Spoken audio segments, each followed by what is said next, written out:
we continue to proclaim that we serve a great and mighty God. Now, to declare a powerful and impactful testimony, let us all welcome a 144 leader from the Champions Women Network. Let's welcome Remy Ampolokyo.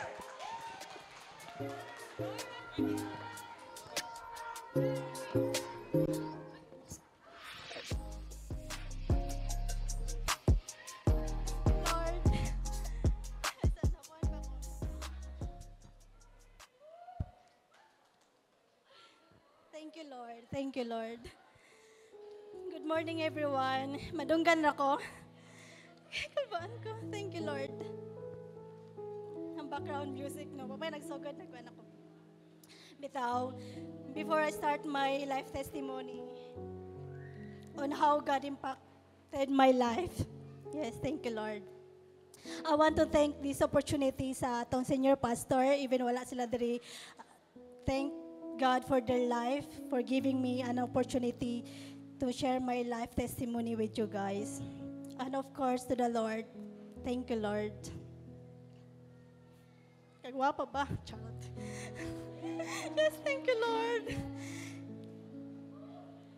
By the way, my name is Remy Ampolokyo, 144 leader of Pastor Charlie and Pastor Eunice, and one of 12 leader of the Ate May Ann Quarteros under Champion Network.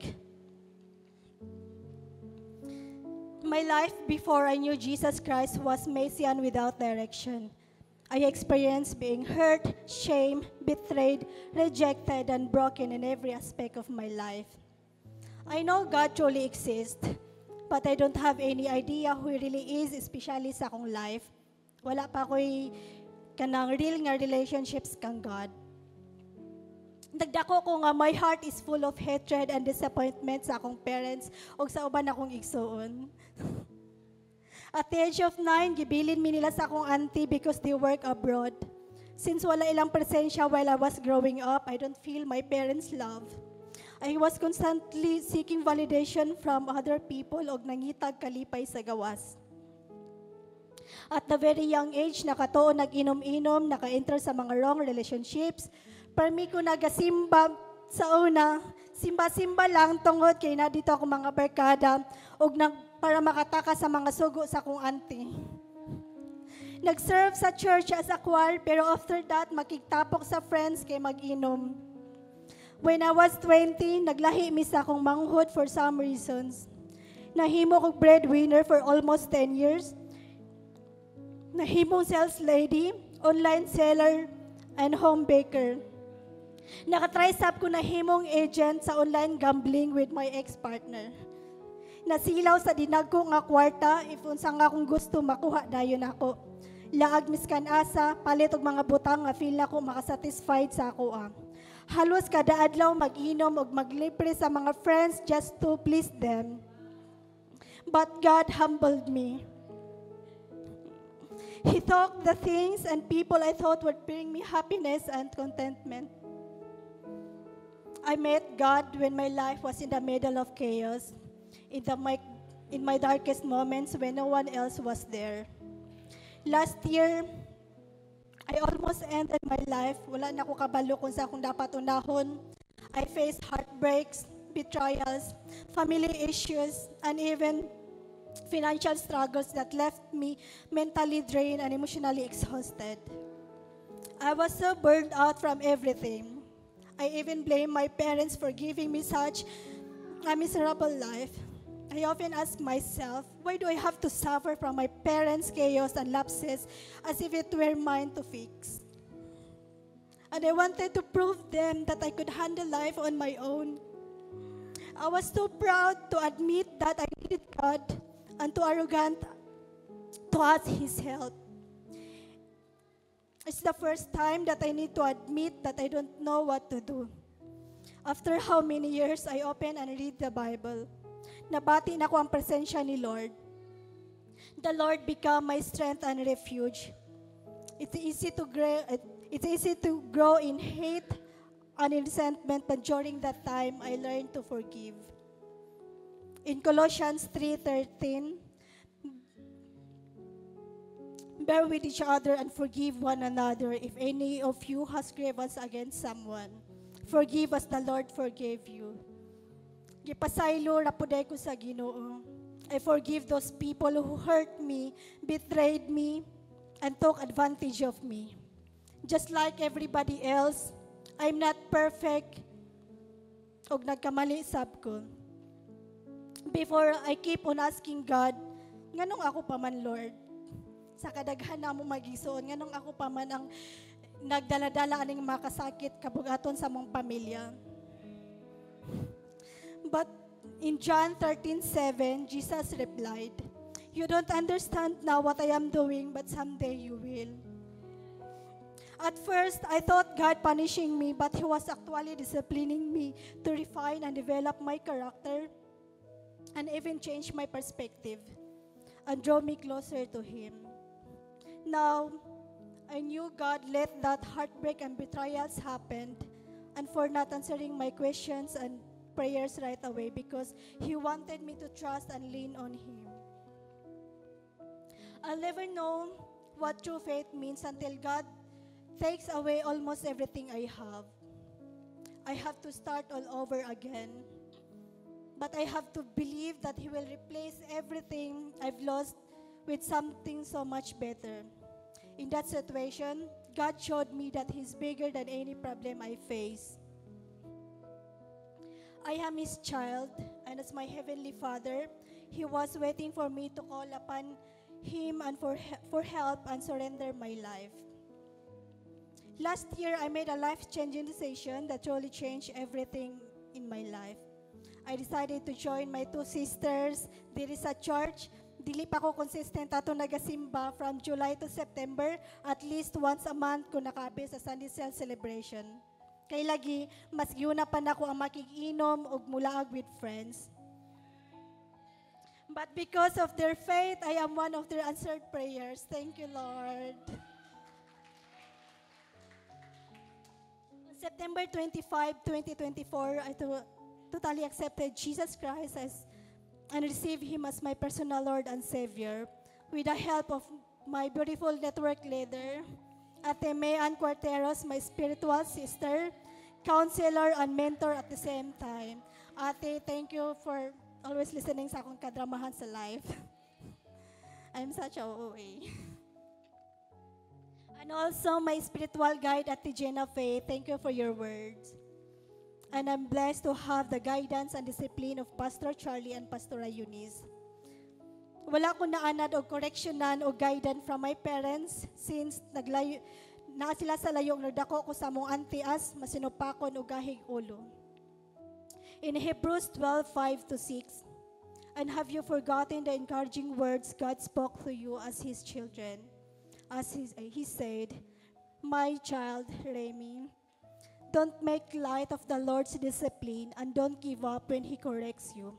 For the Lord disciplines those He loves, and He punishes each one He accepts as His child." Thank you, Lord.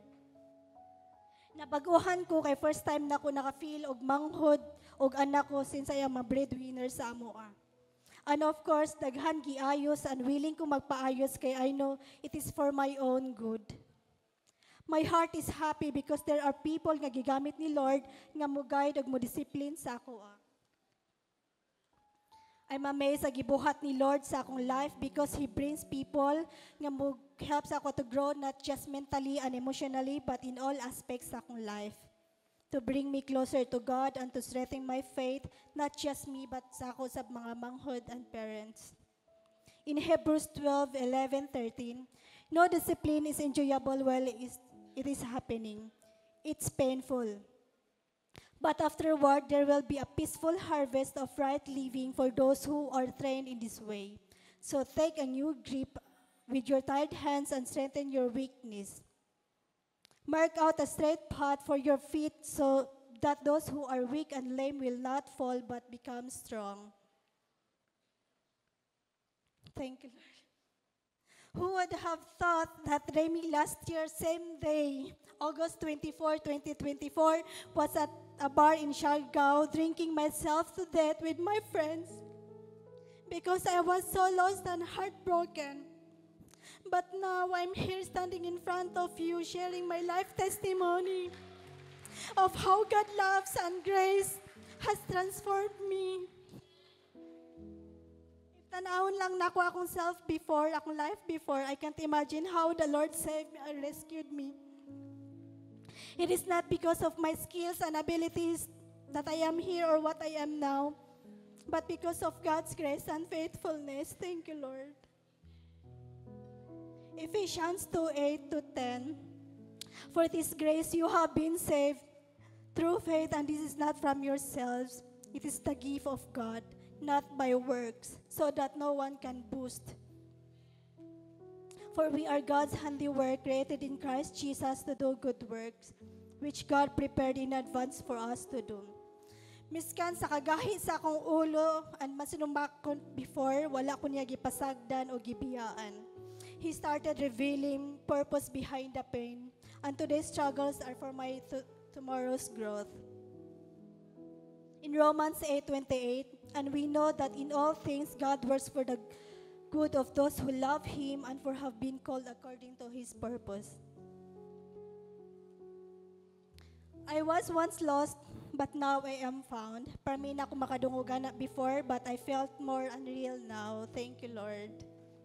For almost a year na ako nag-journey, naka-appeal ako sa life class, encounter last February 21, 23. As of now, I am one of the SOL student, nagpaayos o nagpadayon sa process. Ministry time sa Strangers Evangelism, naka-OVE, connecting with friends. Sa una, manghagad og inom sa friends, karon ako na silang gidala o gi-invite sa kingdom ni Lord. Thank you, Lord. Hourly prayer and cell growth. I am now proud to say nga isa na ako nagka-work sa home office under sa light production of Tony and Kuya Renario. Thank you. And Kuya Dave Renario. Thank you, Lord. And by God's provision, maka-appeal mi sa akong manghod og NatCon for this coming October 31 to November 1. Thank you, Lord. If sa una ako ra ang mulaag karon apil na ang duha nako kagwapa nga manghod. Thank you, Lord. I'm beyond grateful and thankful to the Lord for how great and faithful He is. I can count how many times He's performed miracles in my life. Even though I lost some people and friends, God restored not just friends but a family, my biological family and spiritual family. I gained Jesus, and most importantly, I gained Jesus Christ, a gift that no amount of money or even material things can compare to. Indeed, God really moves in mysterious and in unexpected ways. I have a lot of plans, but I know that God's plans are better than mine. In Isaiah 55:8-9, my thoughts are nothing like your thoughts, says the Lord, and my ways are far beyond anything you could imagine. For as just the heaven are higher than the earth, so my ways are higher than your ways, and my thoughts higher than your thoughts. The delay doesn't mean it won't happen. It means when it does, I'll be ready. He's preparing me for what I've been praying for, and I know He's not finished with me yet. Daghan pa gusto nga iayo si Lord sa kuha, o daghan pa nindot nga gibutang ipa-experience ni Lord.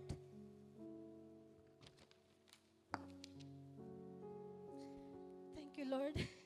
Kung si Remy sa una uhaw sa makahubog nga imnonon, karon uhaw na sa presensya ni Lord. Thank you, Lord. Sa una, adik sa online games, karon adik na sa word ni Lord.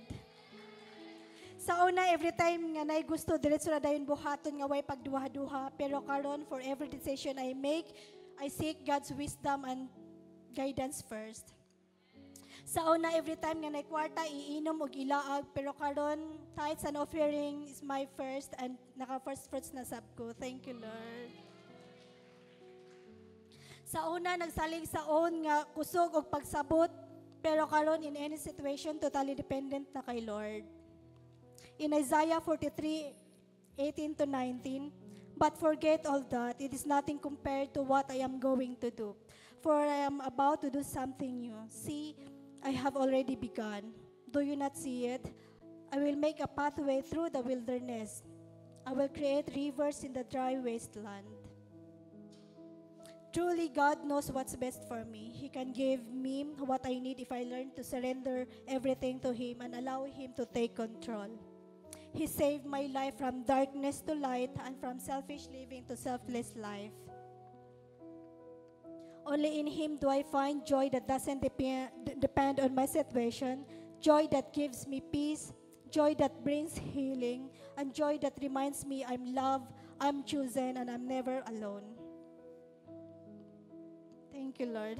The lesson I learned from my past is to seek God first and everything I need will follow. Thank you. Before I end my life testimony, gusto lang ako magpasalamat sa nakasakay ni Mama before last year sa Ochoa, sa Rospec Shop. Please know nga, isa ka sa mga instrumento nga gihatag ni Lord sa amuas. Because of you, nasaag si Mama diri nga church. Thank you. Thank you, Lord. In Matthew 6:33, but seek first the kingdom of God and His righteousness, and all these things shall be added unto you. Thank you, Lord. Once again, I'm Remy Ampolokyo, not perfect, not loud, but totally surrendered kay Lord. To God be all the glory.